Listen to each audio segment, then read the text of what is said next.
Hello everyone and welcome back to another Strategoi video. Ryan here with a new series. This one is entitled The Rules Roundup. We'll be doing part 1 today. We're focusing on faction rules using the Gloomspite Gitz as an example for how we can look deeper into interesting rules interactions. But I'll get more into that in a second. Before I forget, don't forget to hit like, share, and subscribe and help boost the algorithm. We're almost at 4,000 viewers on the channel. And yeah, it'd be great to cross that threshold and see what the future could hold. But anyway, thank you guys, and we'll come back to a reminder at the end. All right, so just taking a look at the summary of what we're going to be talking about, I'll have a little introduction to the series in general, and then today, focusing on faction rules only, we're going to be looking at some Gitz battle traits, not all of them, and then some formations and a couple spells, and then we're rounding it out and kind of giving a summary of what we've learned. The idea is not to cover the whole army in total. It's just to get, I've chosen some prime examples of interesting rules interactions that would be good to have on the channel. But let's talk about what actually the idea is behind the series, the rules roundup. So the goal is to explore more complicated rules interactions given a test faction. So that'll be Gloomspite Gitz. Now it could be in the future any faction, and I'm open to suggestions.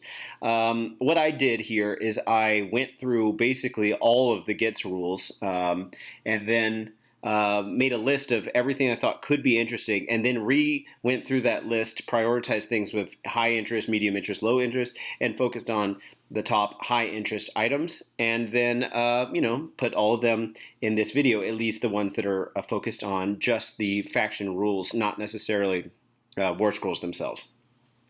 So the intended audience will be newer players, but I think more experienced players will also find it maybe useful or interesting to see if there's a particular rules interaction they haven't thought over. Because how this got started was I was actually playing a lot of Gitz lately, kind of going into the new GHB and dusting off my Squigs armies and that I had been using in 3rd edition, and was revisiting the new Battletome, of course, and trying to see. I wasn't having a whole lot of luck with the army, honestly, and trying to see what kind of secret sauce I was missing or what's possible with the army in general. And in so doing, I kept seeing all these rare rules interactions that I thought were pretty interesting, and then it kind of inspired the video in general. So obviously I am a more experienced player in some sense, maybe not the best performing player I know, but definitely one who gets in about 120 to 140 games a year, all on a real board, no TTS yet. If I found it interesting, then I'm hoping some other similarly experienced players will also find it interesting. So the methodology is to point out specific rules via a thorough referencing of the official core rules, FAQs, and the Battletome rules themselves, of course. I think that's pretty self-explanatory. And the application is, though it's focused on Gitz, this process should illuminate options for all types of factions across the game system. So don't get too hung up on that it's about Gitz and you don't play Gitz maybe. It has more to do with how you formulate a question of a rule that maybe you're not sure how it works, and then how you go about answering that rule. And I think in the course of this video, people that aren't familiar with how GW rules tend to get written and what kind of wordings we're looking for and how subtle some things could be to make a difference in how it actually is meant to play out, how important all those things can be. And so I think it's just one of these things that once you learn the process, you can start applying it to your own army as well. Okay, but why Gloomspite Gitz? Well, like I already said, I was recently spending a lot of time trying to figure them out in the new GHB, so it was just kind of where my head was at anyway.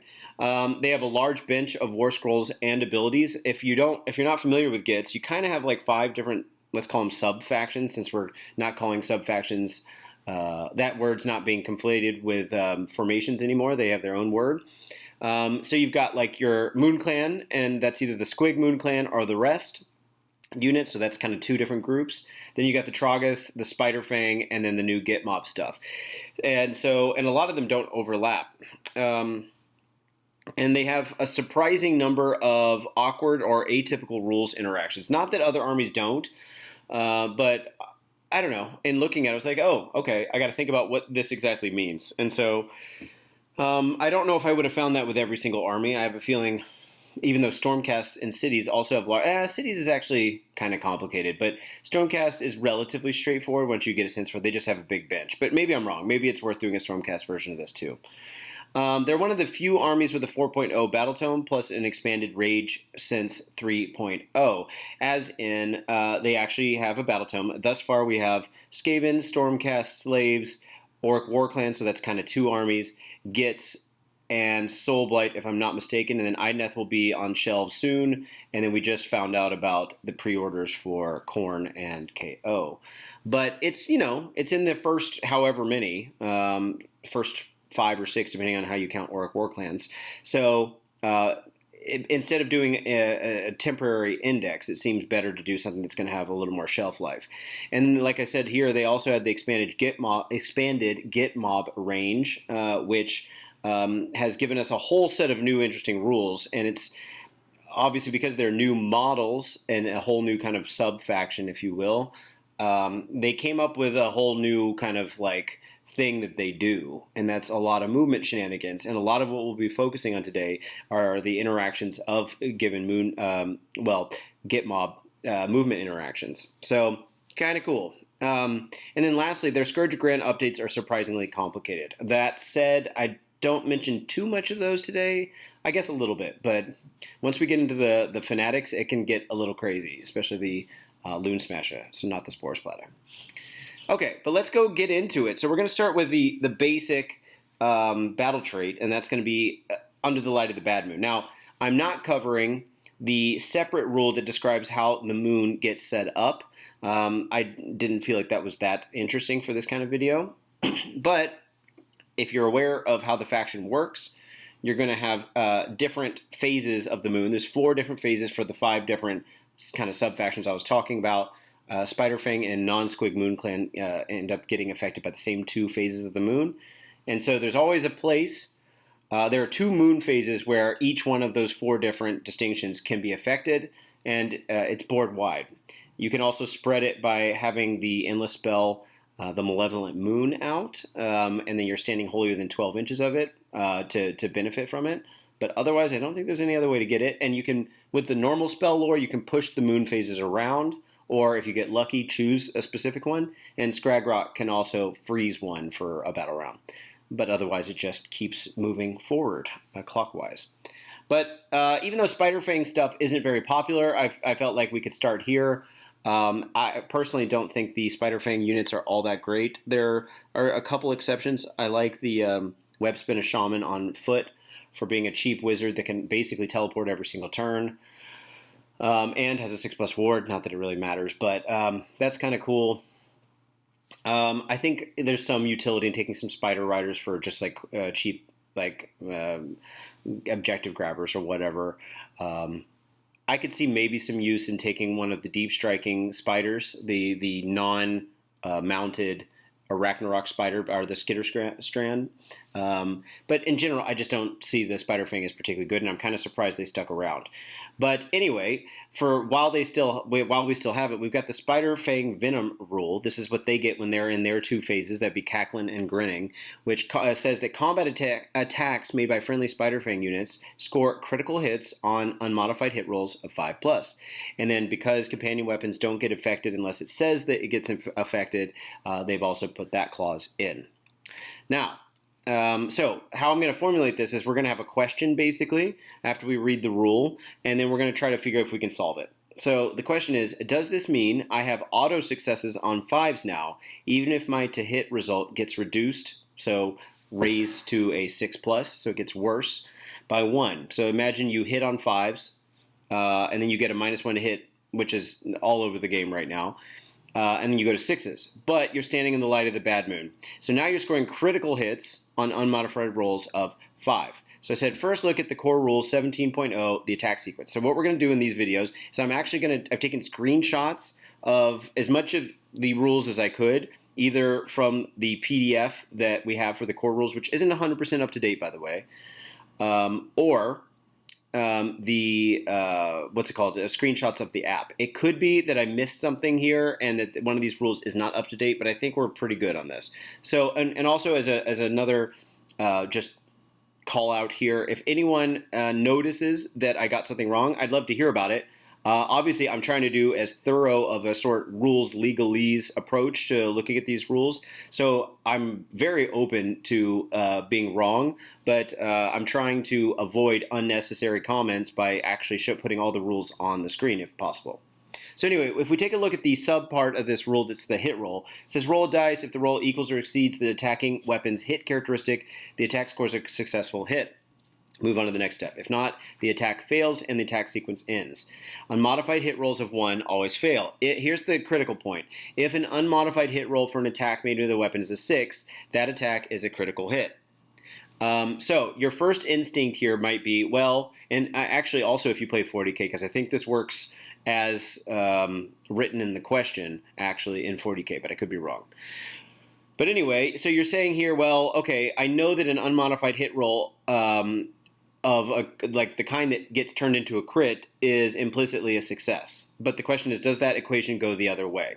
And you might already have a feeling for this by reading through the rule. There's another critical sentence in here that's kind of steering us the right direction. But let's say we don't know. We're still up in the air. We've also got a designer's commentary kind of comment that's in the margin here that says critical hits have no effect on their own, but often trigger additional effects. So this is already leading us to thinking, nah, I don't think those 5s are going to count if I get reduced to a 6 to hit.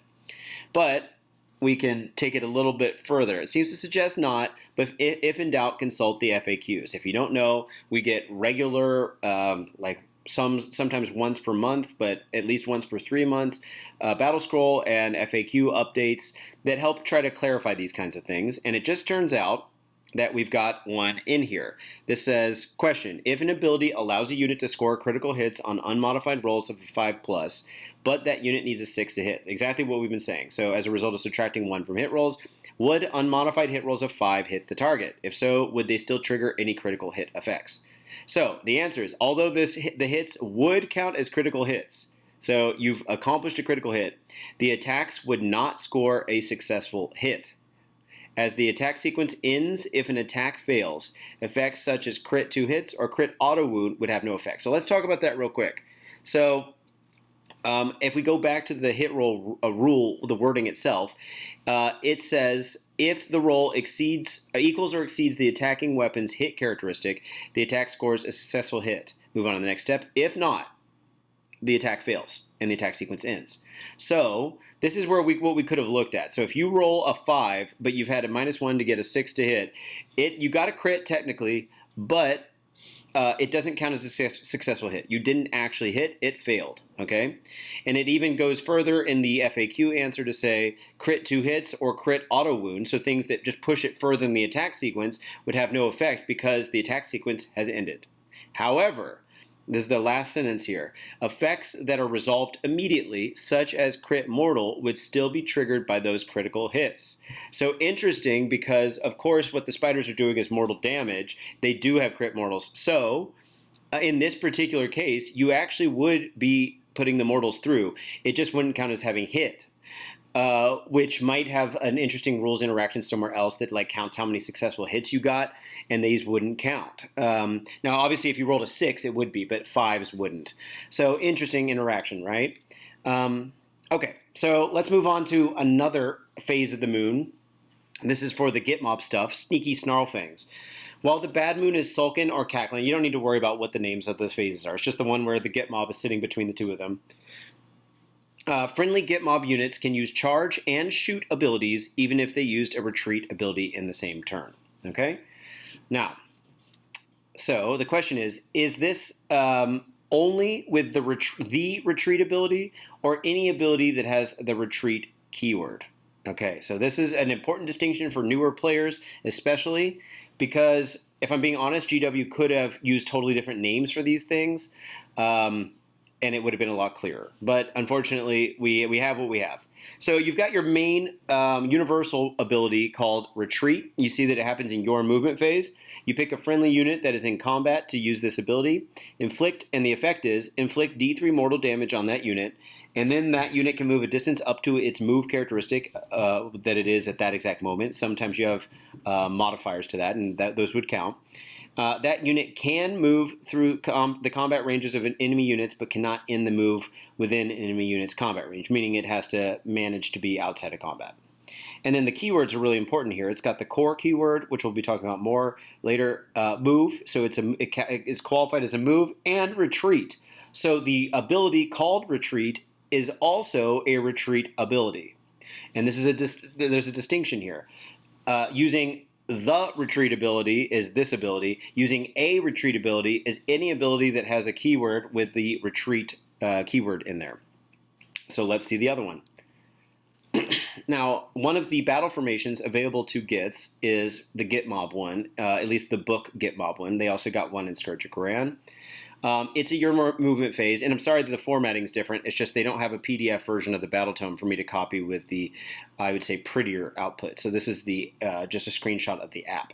But anyway, declare. Pick a friendly Gitmob unit that is in combat to use this ability. Then you can pick an enemy unit in combat with that Gitmob unit to be the target. The same enemy unit cannot be picked to be the target of this ability more than once per phase. Effect, if you picked a target, roll D3 on a 2+, inflict an amount of more damage on the target equal to the roll. Then the unit using this ability can move a distance up to its move characteristic. It can move through the combat ranges of enemy units, but cannot end that move in combat. A lot of overlapping text here, and importantly, the keywords are core, retreat, and move. Interesting that in the app they didn't put them in the same order. But anyway, it doesn't really change anything. But this is also a retreat ability, but not the retreat ability. So when we refer to back to sneaky snarlfangs, let's see. So you'll see, and then I said this in the answer. When GW refers to a rule in rules bold, so that's when they, put it in the darker text there, it refers only to a keyword or rules bold concept. What do I mean by a rules bold concept? Well, like for example, if you look at the declare step of your movement phase, it says a unit that is in combat in rules bold, because being in combat is not just literal wording that they use just to convey the meaning of the sentence. In combat is its own concept. So unfortunately, when we look at the app output, you'll see that they don't rules bold things as frequently. You'll see that they did rules bold Gitmob and then the keywords, but they did not rules bold any of the other rules bold concepts like in combat or D3 mortal damage or move, capital M, those kinds of things. That's also maybe a shortcoming of the app. So if you ever are in question about the exact ruling, you need to look at your Battletome. I know a lot of people don't want to bring their Battletomes to tournaments and stuff because they've got it in the app, but there are moments when it could come down to clearing up a kind of a problem that you guys are having between an interpretation or something. But anyway, so the answer is just we're looking for the retreat keyword. If you look back at Sneaky Snarlfangs, they can use charge and shoot abilities. By the way, also, if you had multiple charge abilities or multiple shoot abilities, you would be able to do those too. And by the way, covering fire is a shoot ability. So this means that you could... yeah, in theory, if you could find a way to retreat in your enemy's turn, which, by the way, you can in this army, but you would be able to also use covering fire. But these are referring to, none of these are referring to the official charge rule, shoot rule, or retreat rule. These are all referring to any rule that happens to have one of those keywords. Okay? Cool. And then I said, is there an example of something that specifically only refers to the ability called retreat itself? And so I like to throw this in here too, because there's going to be someone that gets hung up on this difference between the and, the and a, or just generic charge and shoot abilities versus the charge, shoot, or retreat ability. And especially if someone's coming from either a language where it gets translated differently in their battle tomes for some reason, or they're just not as familiar with how GW uses the English language, then I always like to have a counterexample here to show what GW does in the alternate situation. And so there's a Gitz heroic trait called Fight Another Day that can be used any combat phase. The effect is, if this unit is in combat, roll a dice. On a 3+, this unit can immediately use the retreat ability. Notice it's not in rules bold. Now, to be fair, I'm only looking at the app version. I don't have my Battletome with me because I'm in the States right now and didn't bring it. It could be that they also rules bolded that, but it's not, regardless, it's the retreat ability, not a retreat ability, as if it were your movement phase without any mortal damage being inflicted. And so notice the lack of rules bold, which again I'd have to check with the Battletome, and the presence of quotation marks for the retreat, a retreat ability. So hopefully that answers that for you guys. I know this seems like a subtle difference, but it's an important one actually. All right, so let's move on to some battle formations. We're going to start with the Gitmob pack. This is the Gitmob battle formation that's actually in the Battletome. We won't be looking at the one from the Scourge Ghyran update today because it's relatively straightforward. But anyway, this is one of the two. If you're running pretty much just Gitmob stuff, then this is often going to be the one you're choosing. So, declare, pick a friendly Gitmob unit that is in combat to use this ability. Then you can pick an enemy unit in combat with that Gitmob unit to be the target. The same enemy unit cannot be picked to be the target of this ability more than once per phase. Effect, if you pick the target, roll a d3. On a 2+, inflict amount of mortal damage on the target equal to the roll. Then the unit using this ability can move a distance up to its move characteristic. It can move through the combat ranges, so we've already read all this, right? So anyway, question, what are the main differences between this special retreat ability and the retreat ability? So we're going to start with this, all right? First, look at the declare step. Pick a friendly unit that is in combat to use this ability for a retreat. So I'm going to do on the left here, we've got the new rule, the get and run. So this says pick a friendly Gitmob unit that uses that unit uses the ability, and then in contrast to the actual retreat ability, pick any friendly unit in combat. So that could even be like an ally, and that unit uses the ability. Okay, so that's the first difference. So then we've got pick 0 to 1 enemy unit in combat with it. Now, why did I say that? Because this says then you can pick an enemy unit, and can, I'm just retranslating that here to you don't have to. So you could pick 0 enemy units, or you could pick 1, and then that unit becomes the target. If it's not 0, so if it's 1, then you have a target, and that unit becomes the target. So the unit using the ability is the Gitmob unit in this case, and the target of that ability is actually not the Gitmob unit itself, but the unit that you might do some mortal damage to. On the retreat ability, though, there is no clause for choosing a unit, thus there's no target. So it just is a targetless rule. Not all rules with the declare and effect step have a target. Okay, question, why is there a clause saying the same enemy unit cannot be picked more than once per phase? I know we haven't talked about the effect yet, but I wanted to cover this first because it's the end of the declare step for the special retreat move here. So first look at the effect step. If you picked a target on a D3 2+, that's how I usually talk about it, they suffer that many mortals, okay? Then the Gitmob unit makes a retreat. Basically does all the normal things that's retreat. It's not using the retreat ability, but I'm using retreat in just everyday speak here, where you're basically doing what you do in a retreat, okay? If the target had suffered a persisting effect, so if that enemy unit had suffered a persisting effect, they would have implicitly only been able to be affected by the rule only once. So if you see in 28.1 about persisting effects, some abilities have effects that aren't immediately resolved. For example, add 1 to save rolls for this unit for the rest of the turn, or this unit has a ward 5+ for the rest of the turn. These effects count as the effects of passive abilities, see 5.4, for their duration. Now, interestingly enough, passive abilities doesn't necessarily tell us anything, but then when we layer this rule, this is the rules of 1, 5.3, a unit cannot use more than one core ability per phase. We'll come back to that later in another rule. A unit cannot use the same ability more than once per phase unless specified otherwise. Fine. A unit cannot be affected by the same passive ability more than once at the same time. For example, if a unit is within range of 2 different terrain features that have the cover passive ability, the effect only applies to it once. And like we just said, if this ability had been something that stayed on the unit. Now, it's actually only taking damage, and that's not seen in the core rules as an ability that, like a debuff or a buff that stays on the unit. It just is permanent damage that they took.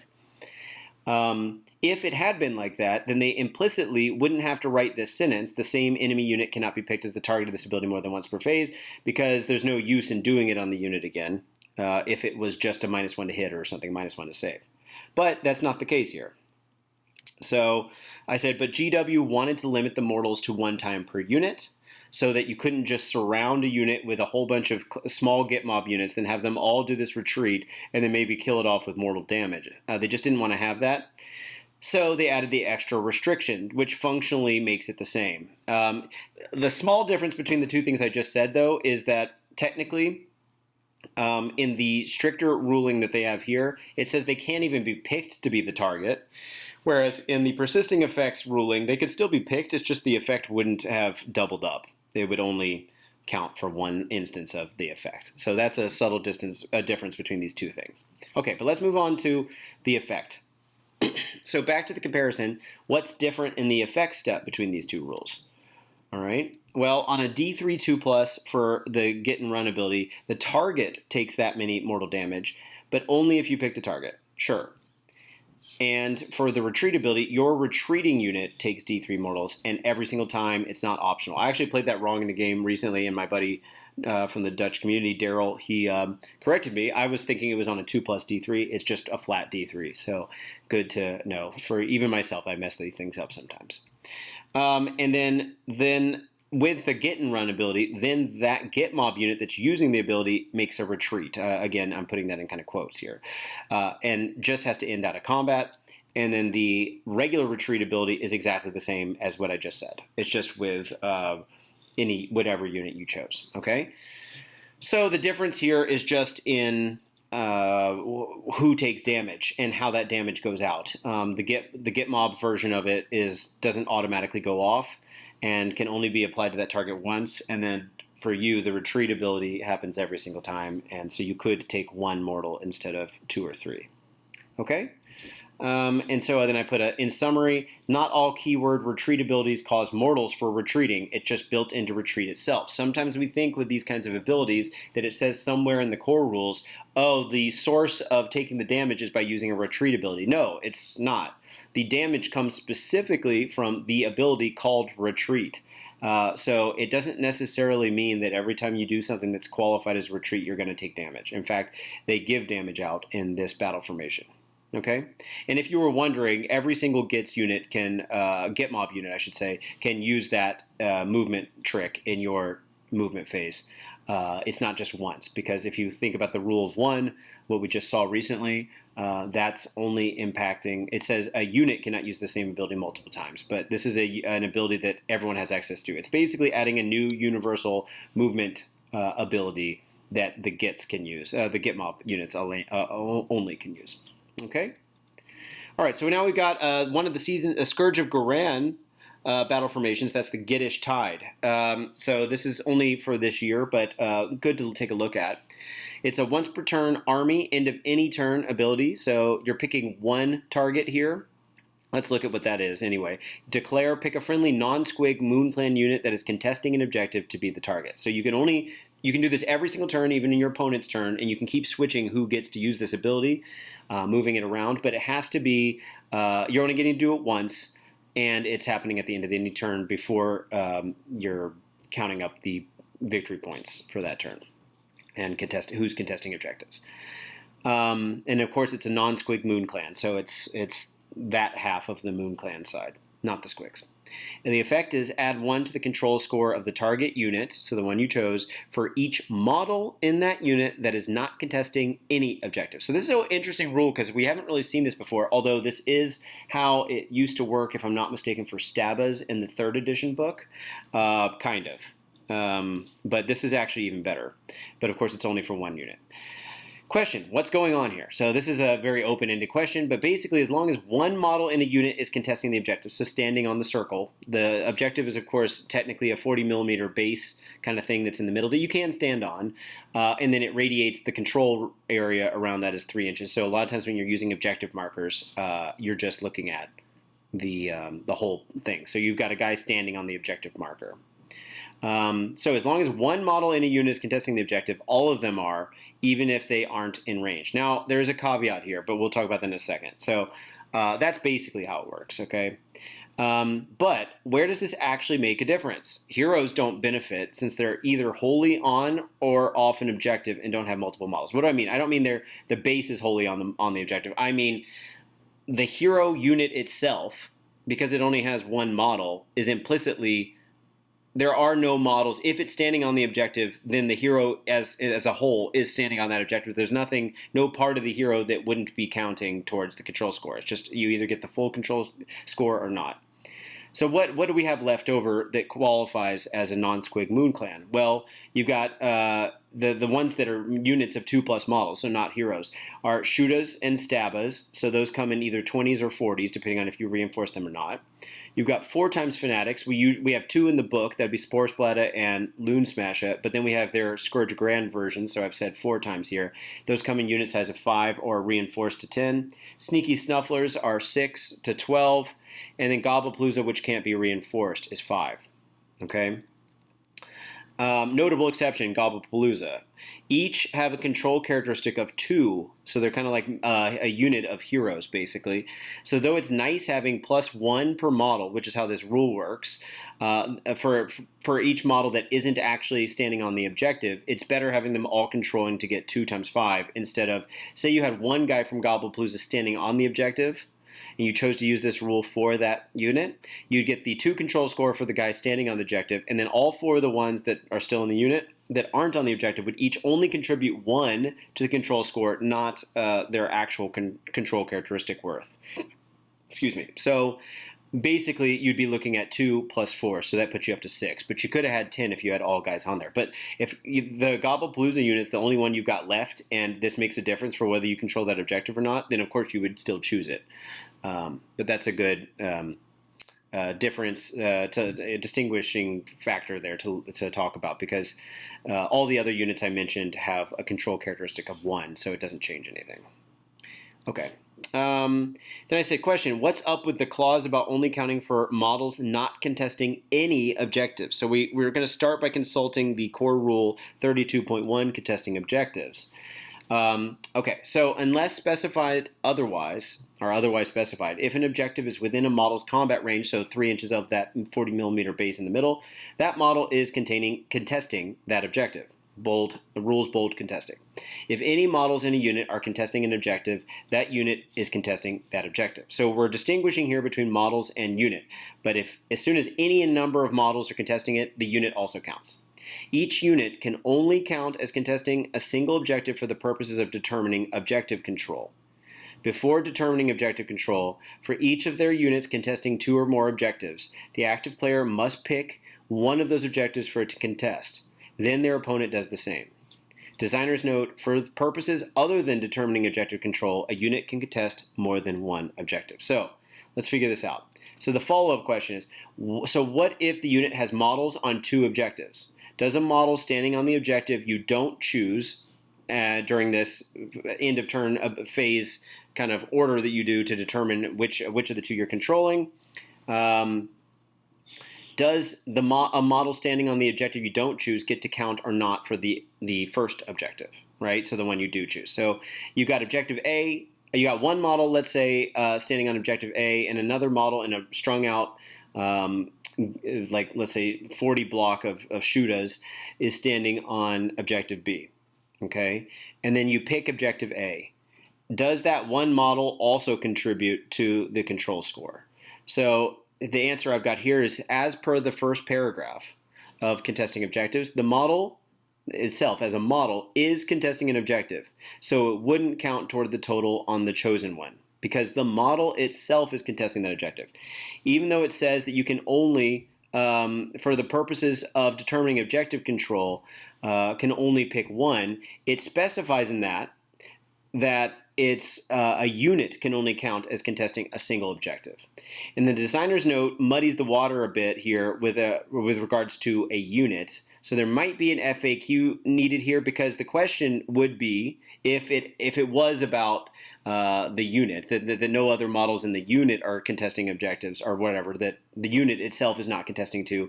The question about the designer's note, it says that you, for purposes other than determining objective control, a unit can contest more than one objective. So the question is, does this rule, because this rule is not determining objective control itself, it's just an ability, the once per turn Gittish Tide ability. So the question is, does that, because it itself refers to contesting an objective and are determining objective control, then does it also fall under the purposes of determining objective control, or does it as an ability count as something other? Then we'd have to get into some FAQ territory, maybe, when we're talking about it on a unit level. But the condition for Gittish Tide is on a model-per-model basis, and for a model, it's clear. So just to be absolute crystal clear here, the wording here says it makes a distinction between a model and a unit. And it's clear that no matter what, those two models standing on two different objectives are still contesting the objective on a model level, and the question about Gittish Tide says that each model in that unit is not contesting any objective. So basically that one model standing on objective B would not get to contribute to objective A, even though you still had to choose which of the two objectives your unit as a whole is officially contesting for that turn. All right, so we've got that taken care of. Let's move on now to some spells. So we've got the Hand of Gork. This is a well-known spell, I suppose. It's cast, of course, in your hero phase, but with a magical intervention. Of course, you can break that rule and then cast in the opposing turn. Casting value of 7. Declare, pick a friendly Gloomspite Gitz wizard to cast the spell. Pick a visible friendly Gloomspite Gitz unit wholly within 12 of them and not in combat to be the target. Then make a casting roll of 2d6. Effect, remove the target from the battlefield and set it up again on the battlefield wholly within 24 inches of the caster and more than 9 inches from all enemy units, and has the keyword spell. This is what I consider to be one of the worst teleport spells in the game, because it's already got the restriction that you can't teleport a unit that's already in combat. So that's bad enough. A lot of times that's the difference maker between the best version of a teleport and the less good version, is whether or not you can teleport a unit out of combat to safety somewhere else. But the thing that really kills this one is that you're removing the target from the battlefield, but then its setup range is limited to wholly within 24 of the wizard that's casting it. So considering they already had to be wholly within 12 of that wizard, and then they now have to just get to be within double the distance. Of course, if they were wholly within 12 on one side of the wizard and then end up going wholly within 24 on the other side, then they're making some extra, distance, more than 36 inches. But still, that's pretty restrictive. And fortunately, it doesn't say that they have to be visible to the wizard when they set it down. That's an interesting thing that you might assume, because almost all rules say something about visibility, but this does not. So it could be behind a building and the wizard has no idea. He can't see them himself. But the real question then becomes, can the caster teleport themselves? And we're going to first look at the core rules, 28.0 advanced ability rules, okay? So we've got a lot of rules here. I'm going to read all of them, but I want to focus on the first three. Unless stated otherwise, units using or picked as part of an ability must be on the battlefield. Now, you'd think that maybe that has something to do with this, because we're talking about teleporting the caster. And of course, for a moment, the caster, if it could teleport itself, would not be on the battlefield. That said, it said units using or picked as part of the ability must be on the battlefield. So I assume this means at the moment of using, and then picked as part of an ability. The moment of being picked is, of course, a instantaneous moment, and at that moment, they're still on the battlefield. So depending on what your definition of using is, whether it means throughout the entire course of using the ability, or if it meant at the moment of choosing to activate the ability, like the declare step, that could be maybe a point of contention there. But we're going to get an answer without having to get that one resolved. The two rules I want to look at here, though, are the next two. If an effect states that a unit can do something, rules bold can, its commander can choose whether to resolve that part of the effect or not. Obvious, that's what can should mean in English, and that's what it means here. If an effect states that a unit must do something, its commander has no choice and must resolve that part of the effect. If this is impossible, no part of the effect is applied, but the ability is still considered to have been used. Now, interestingly, we don't see the can or must wording in remove the target from the battlefield and set it up again on the battlefield wholly than 24 and more than 9, meaning we're not seeing either one of those. And that's my next point here, that we've got a distinction between can and must in rules text, but neither seems to be in use in this rule. So let's consult the FAQ.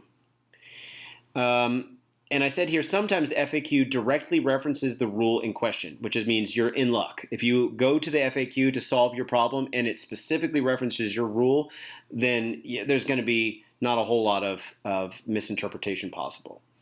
But often you have to extrapolate the ruling to a similar example. Here we can go either way. You can either, even if it doesn't mention Hand of Gork, which it's about to when I read it, then we could extrapolate what that would mean for us in this context. But let's take a look at the rule.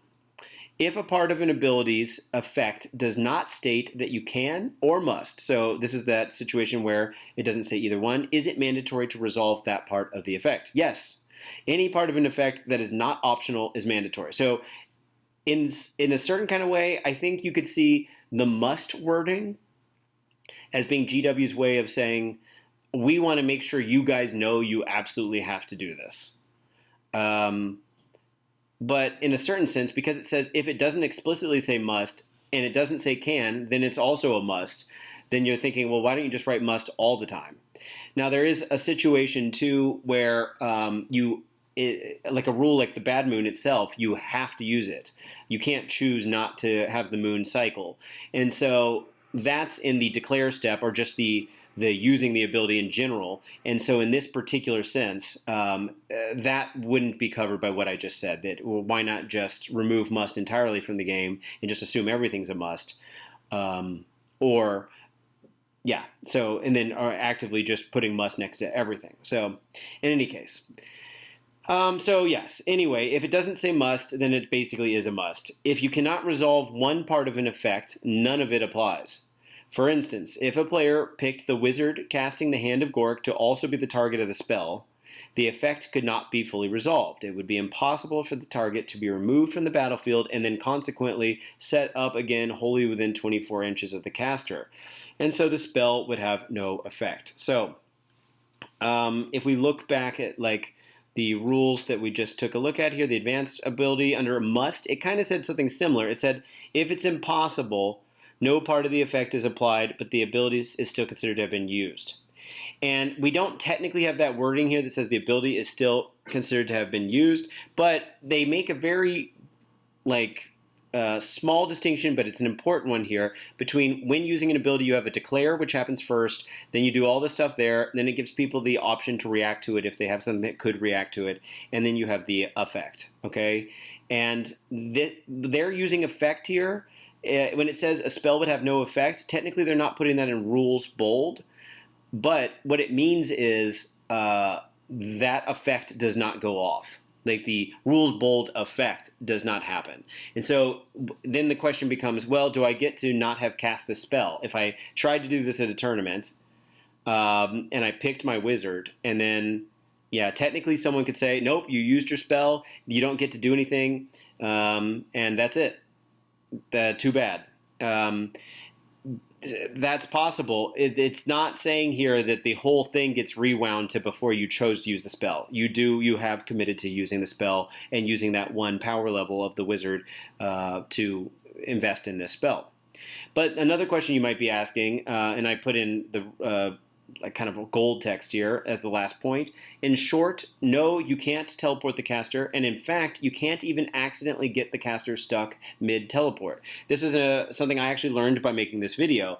I actually was of the opinion that, impression, I should say, that if you chose the tech caster accidentally, then they did get stuck up there, and then they couldn't land because they couldn't be on the battlefield. But this wording, and it makes it pretty clear how this works, is that if one part that's a must of a spell can't be resolved, none of it goes off, and so therefore you don't remove the caster at all. They just sit there and the spell fizzles out. So fortunately, if you make that mistake at a tournament, and someone's being strict about it, you would lose your spell, but you're not going to lose your wizard.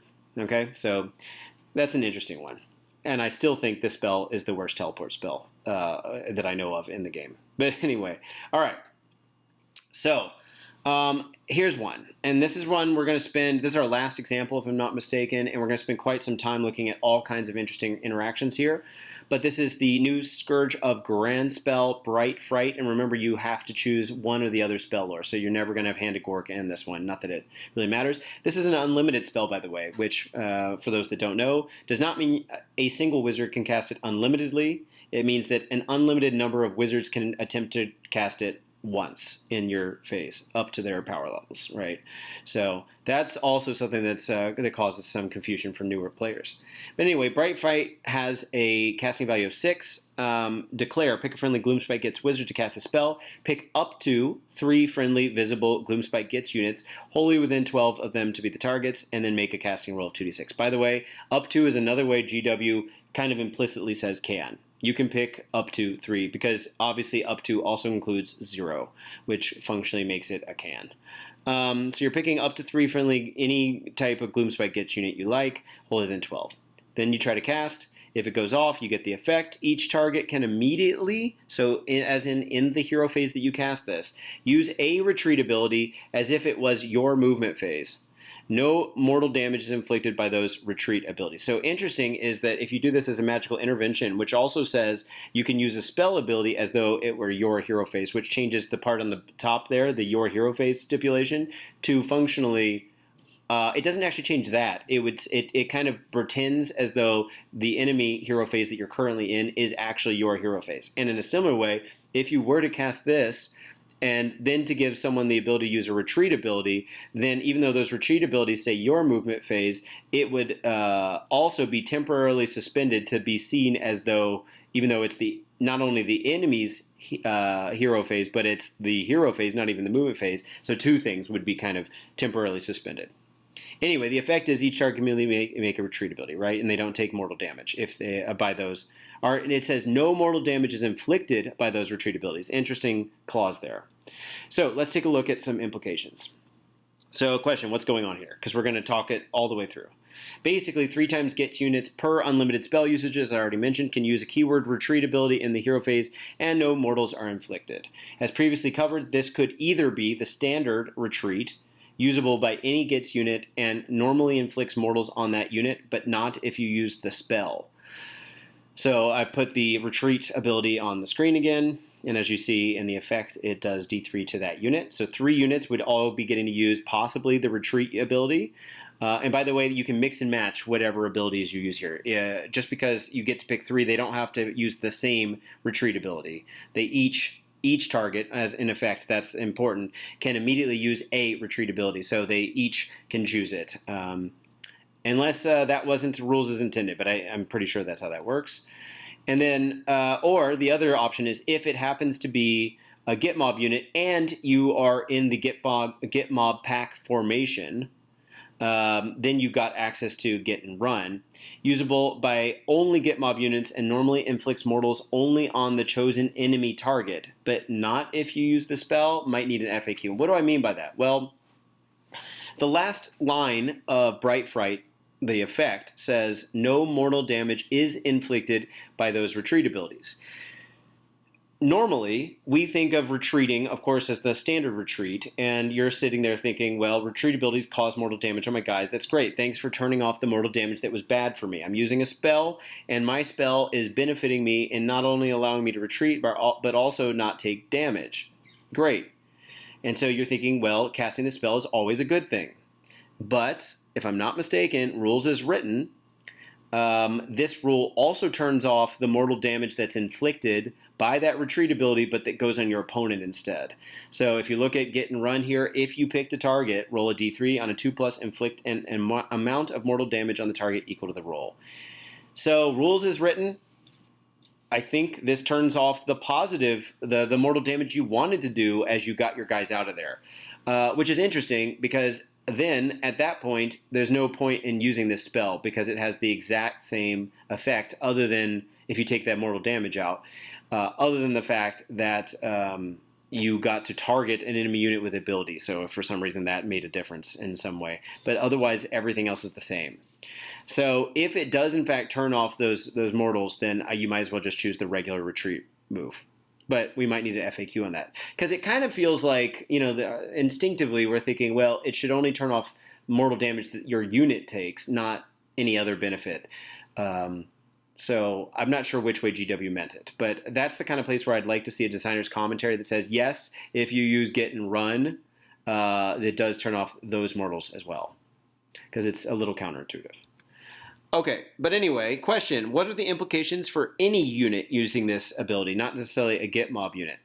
So because it has hero phase timing, because it says you can immediately use a retreat ability as if it were your movement phase, combined with the core keyword, it opens up options. What do I mean by that? Well, normally, due to the rules of 1, which I've printed on the screen here again, you can't use 2 core rules in the same phase. That's the first bullet point. A unit cannot use more than 1 core ability per phase. Okay, and as we know, in the movement phase, if you do a retreat, you'd be using a retreat, and then you can't, which is a core ability, and you can't immediately then use another regular move ability like normal move or run, because they're both core abilities. But this ability, this retreat, is going off in the hero phase, which means it's in a different phase. So here's an example of what I just said. For example, after making a retreat, you can't make a normal move or run because it's got the core ability. Okay, but, and there's the run. And I said, but nothing in either the normal move or run abilities themselves prevents you from using that ability if you used a retreat ability earlier in the turn. We've all got it cooked into our heads that obviously you're using a retreat in your movement phase, and therefore, because it has core, it's turning off all other movement abilities. But nothing in the actual run or normal move abilities themselves restricts you from using this if sometime earlier in the turn in a different phase used a retreat ability. So now what that means is in your own turn you can use this spell, and it's an unlimited spell, by the way, so if you had enough wizards you could possibly do it to your whole army. And you get to retreat with all those units. They counted as retreating for sure that turn, but then you go to the movement phase, and now the core restriction gets reset because you haven't used a core ability yet in that movement phase. So now you get to make a normal move or a run, which means you're getting some extra movement. We're going to calculate some of that movement at the end of this. All right. And then I said you could even use a redeploy in the enemy movement phase, which usually wouldn't be possible, not due to having the core keyword. If you look at redeploy, it doesn't say core, but because you can't retreat off turn. Okay, so let's think about what I mean by that. Obviously, redeploy for 1 CP happens in the enemy movement phase, and you pick a friendly unit that is not in combat to use this ability. So that's the real thing. And it says here, the effect, each model in that unit can move up to d6 inches. That move cannot pass through or end within the combat range of an enemy unit. Okay. So it doesn't have core. So if you had, let's say what you did is you use magical intervention to cast Bright Fright. You let 3 units retreat in the enemy hero phase. They do that. And then we come to redeploy.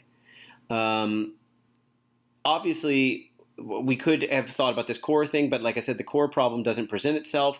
Instead, what we're seeing is that the declare step of redeploy says you have to pick a friendly unit that's not in combat to use this ability, but they would have been in combat implicitly because you just retreated. So you were just previously, before you used Bright Fright, in combat. So it wouldn't have been eligible. But now, because you are out of combat, you can actually do a redeploy in addition to the movement that you just got from the retreat effect. So it has nothing to do with being in a different phase in this case. And like I said in my gold text there, there is no other retreat off turn. So like you can't usually do a retreat in your opponent's movement phase. If you could, you would also be able to do a redeploy, but that's just not something we see in the game. Okay. Furthermore, though a unit without retreat and shoot can't use the shoot ability itself, covering fire doesn't actually use that ability, the shoot ability, when it allows you to shoot. And this might seem super counterintuitive, and I do think GW could have made this clearer, but this is how it works. Let's first look at shoot itself. So shoot, your shooting phase. Declare, pick a friendly unit that has not used a run or retreat ability this turn to use this ability. Then pick one or more enemy units as the targets of that unit's attacks. Resolve shooting attacks. This is the effect against the target. Resolving shooting attacks, not the resolve part, but that is kind of part of the rules bold text. Shooting attacks is a concept in the game. Okay, it has the keywords core, attack, and shoot. So we're thinking about in the turn that you used Bright Fright for a unit that, say, has also got some shooting profile. They retreat, and you think, well, can I shoot or not? And it says specifically in the declare step of shoot that because you used a run or, in this case, retreat ability, you can't use this. Okay, so clear. And so, like I said here in the last point, in the declare step, it specifically rules out units that used a retreat ability, either type. This turn. Furthermore, so now let's look at covering fire. Covering fire, also for a CP, explicitly in the enemy shooting phase, says declare, pick a friendly unit that did not use a run ability this turn. It says nothing about retreat, and that is not in combat. So implicitly, if you used Bright Fright, you got out of combat by retreating. To use this ability, then pick the closest enemy unit to that unit that can be picked as the target of shooting attacks to be the target. You cannot pick manifestations or faction terrain features as the target of this ability. And then effect, resolve shooting attacks for the unit using this ability against the target. You must subtract 1 from the hit rolls for those attacks. So it has the keywords attack and shoot. Interesting here, though, is it never says once you use covering fire, go use the shoot ability. All right? Because if it did, then you'd have all kinds of crazy stuff. I guess what would happen is you'd have a declare step here that is the declaring using covering fire, and then in the effect you'd use the shoot ability, the ability called shoot, and then it would start over with its own declare and effect, and then it would see in the declare that you have to pick a unit that did not use a run or retreat, and then all of a sudden you'd be stuck in some kind of wasted CP situation. But that's not how this one works. So it just says resolve shooting attacks. And resolving shooting attacks, not in rules bold, is not the same as use the shoot ability, not a shoot ability, which means that you can, in fact, you have a different set of conditions that you have to meet, and that's what we just said, not in combat, and that did not use a run, but not necessarily a retreat ability. So you could do a covering fire. Honestly, with most of the Gitmob units, doing a retreat and then shooting doesn't make a whole lot of sense, but maybe with a Doomdiver catapult, that could be something. Okay. And just to kind of give you guys and then I explained it here. In the declare step, it only rules out units that have used a run ability, not retreat, and resolving shoot attacks isn't the same as using the shoot ability. But to give you guys just some counter argument here, if you're not convinced, look at the difference between covering fire and countercharge, both of which seem to reference an ability that you normally only can do in your turn. Shoot for covering fire or charge for countercharge. First, covering fire. Note the wording resolve shooting attacks as we just discussed, and now I'm going to go to countercharge. Countercharge says for 2 CP enemy charge phase, pick a friendly unit that's not in combat to use this ability. That unit can use a charge ability as if it were your charge phase. So for 2 CP, you are doing exactly what we just said, which is you're doing a declare, then an effect, but that effect, as opposed to what covering fire does, is now telling you to go use a different ability, and that's charge, which of course doesn't cost CP itself, but you just paid 2 to make a countercharge possible. And so it's specifically using charge ability, a charge ability, not necessarily the charge ability, but it says a charge. So if you had multiple options for a charge ability, you could. Okay? But if we look at the wording on charge, then we start. It said as if it were your charge phase, your charge phase. So that means it turns this on as an eligible ability. And then under declare, it says pick a friendly unit that is not in combat and has not used run or retreat. So this one, as opposed to covering fire, using encounter charge, which allows you to use the regular charge ability, which has a clause that says you can't use the unit if it has made a run or retreat, would in fact turn that off because you had retreated this turn. Okay? And then you get to do the charge roll and all that stuff, right? But the covering fire ability does not have this stipulation. It just says resolve shooting attacks, and that's why you can, in fact, do that. Okay? That might seem like a little too gamey or too specific about words, but this is the actual interpretation for it. This is the one that gets used at tournaments.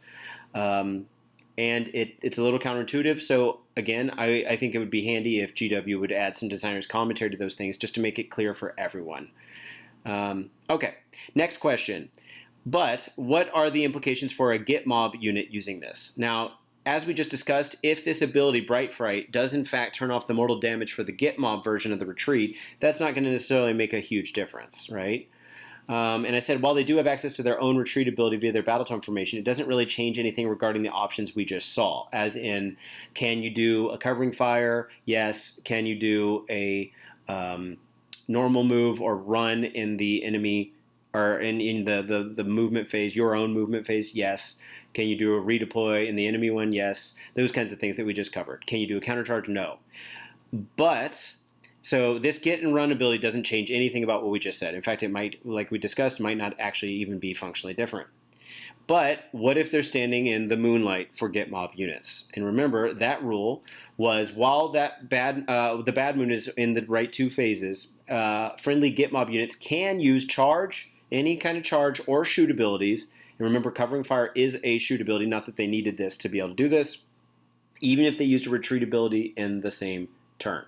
Okay, this changes the equation. So now they can use charge and or shoot abilities even though they retreated in the hero phase.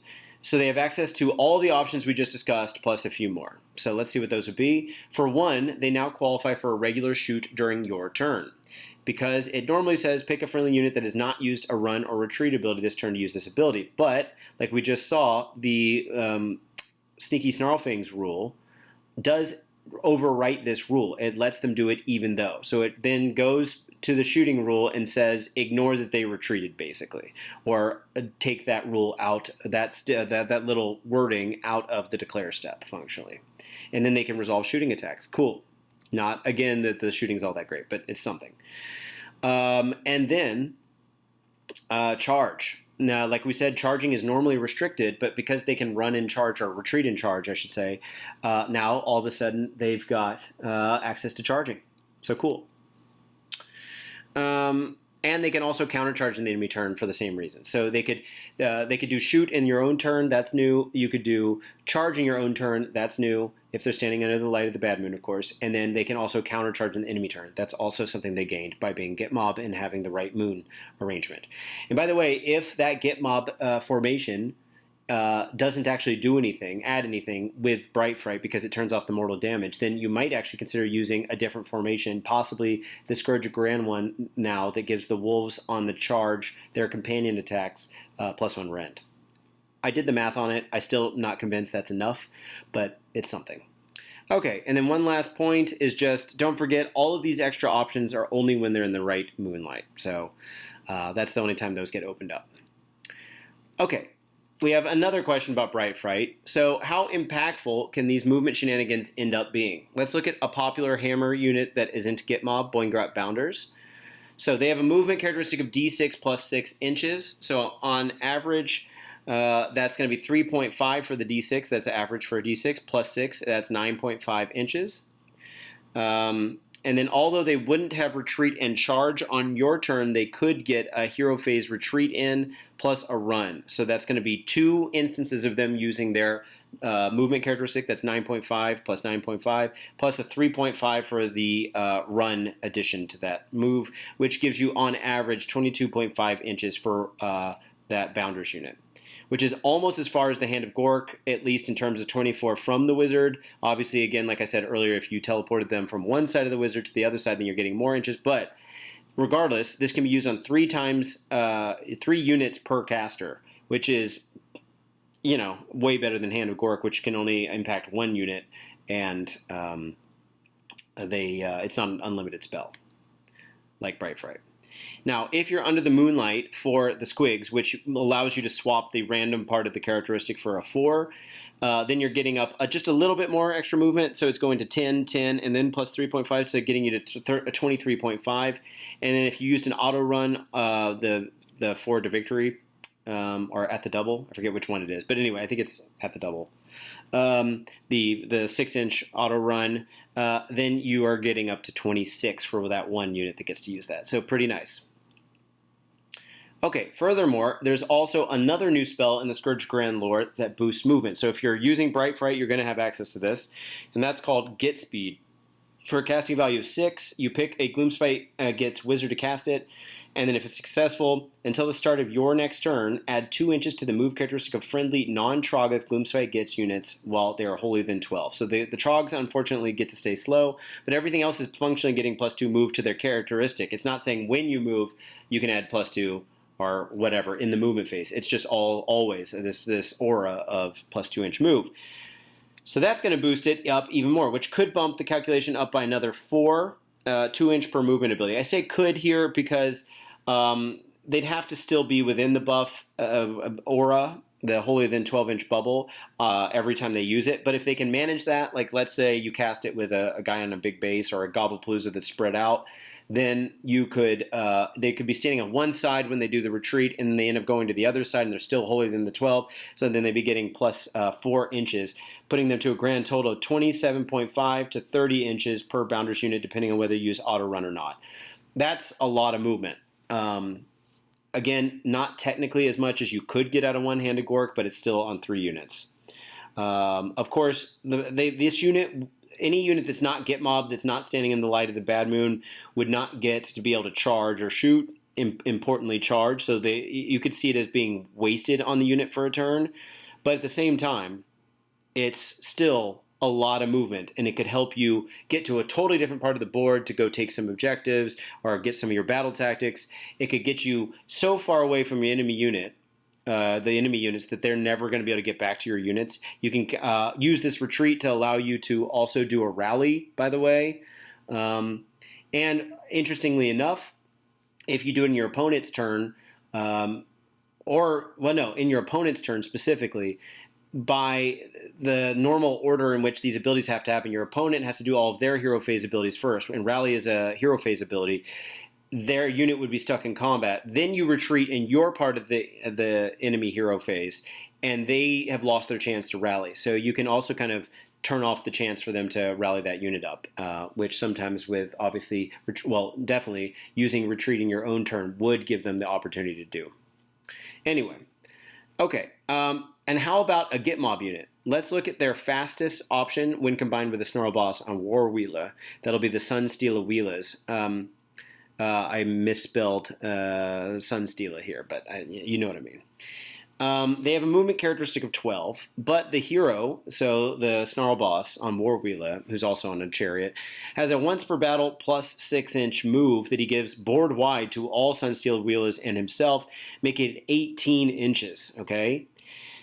Then, let's say they do get the Moonlight Retreat in charge. So retreat, normal move, and then can charge. So we're at 18 inches per each one of those. That's 18 plus 18 plus a 2d6-inch charge is an average of 43 inches covered. Okay? That's a lot. Which is way further than Hand of Gork, even when you do it from one side of the base to the other. Unless maybe you strung out a Gobblepalooza or something, but even still, it's for 3 units. It's amazing, and can be used 3 times for 3 different units per caster, right?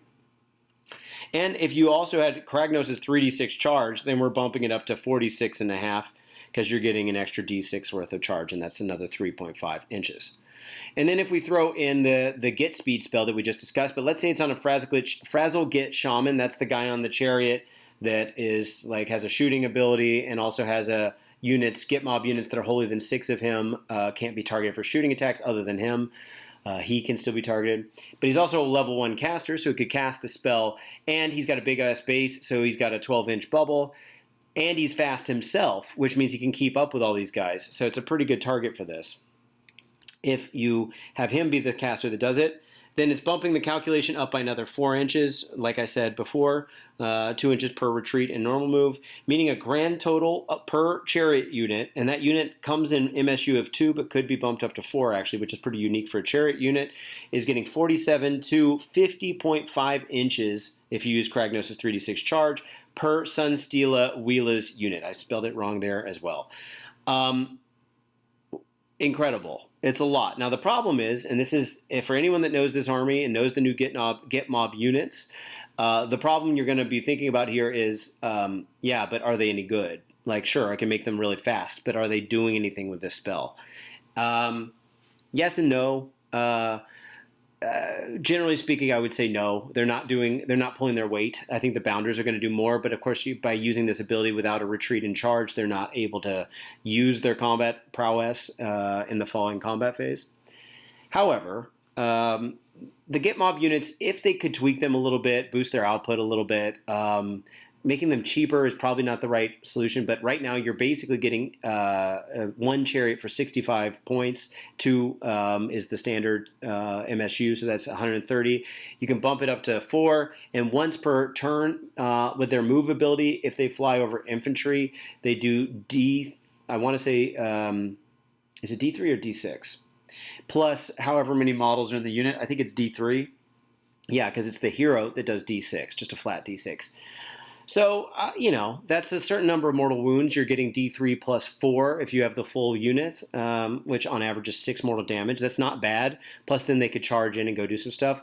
It's mainly for movement shenanigans, and obviously that block is not too expensive. So if you took, like, the boss, the War Wheeler, Snarl Boss and War Wheeler, plus a big block of these guys, plus that Frasgoit Shaman. You're investing a certain number of points, of course, but you got a 1-level caster, a hero that's got some nice movement buffs, and can also stack some mortal damage on there, and you got this big block, and then with 1 cast of Bright Fright, you're moving all 3 of them out of combat, and then going to a whole different part of the board, which could be really interesting.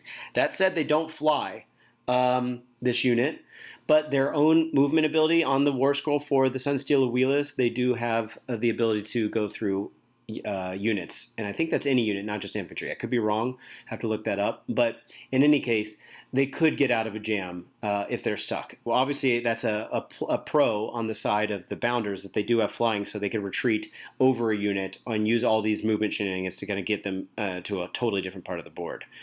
Yeah, so anyway, there's some details on what that could all mean. In summary, rules can get complicated, but the designers for 4th edition put a lot of time into a relatively clean rule set, gracefully covering most of the interactions you'll experience. Yeah, I'm intentionally here pointing out the weird ones for those people that aren't exposed to these kind of like minutiae on a regular basis.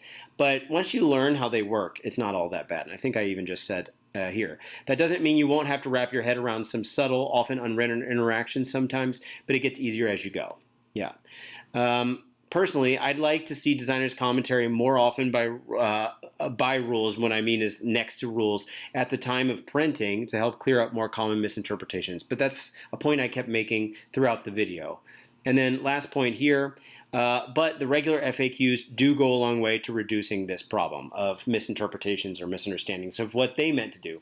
And remember, rules writers don't know all the possible readings someone's going to have, especially if they're coming from a non-English perspective or aren't used to GW rules wording. So you never know what you don't know, what someone else is going to possibly come up with. Anyway, that's the video. You guys will have to let me know what you think of the video. It's actually a good bit longer than I thought it was going to be, but that was me cutting it down to only the top few examples. I think I had 6 different examples there. I've also gone through and looked at all the War Scrolls for Gitz and made a prio list of what I think the most interesting units would be. So I'm planning on doing a part 2, maybe a part 3 for Gitz. If you guys have any particular requests, I'm definitely down to look at them, maybe in a follow-up video after I do some Gitz stuff, just random rules interactions from other armies. And then if I think that I've got enough to say about them that's interesting, I'm happy to do a whole full kind of breakdown of why those rules work the way they do. But as I said at the beginning, guys, thank you so much. Please feel free to like, share, subscribe. Join us in the comments below or in the Discord. We're almost at 4,000 viewers, so it'd be great to have some more people. And let me know what you think. Obviously, the last video we did was, and I'll try to put that up on screen here, was the video for my kind of roundup with 2 of the newcomer teams by Worlds this past, a couple months ago, this year's Worlds Teams event. That kind of video is never the kind of thing that gets a whole lot of traction because it's kind of a niche-y thing, and it's long, obviously, and maybe you don't have too much of a point of reference for how that would impact your understanding of the game or whatever, especially if you're not going to tournaments or not competing at Worlds. And then before that, we had all the Scourge Grand videos. Jonas and I had made a number of these, and they were not super well received, if I'm being honest. So I'm trying to search for material that is particularly interesting to the people that actually make it all the way through these videos, the people that are attracted to this kind of stuff. What kind of Strategoi content are you guys most into? And so this is kind of a return to, I think what I do best is breaking things down on a kind of slide by slide, almost as if it's like a PowerPoint presentation for a class. That's kind of, I think, one of my strong points on here.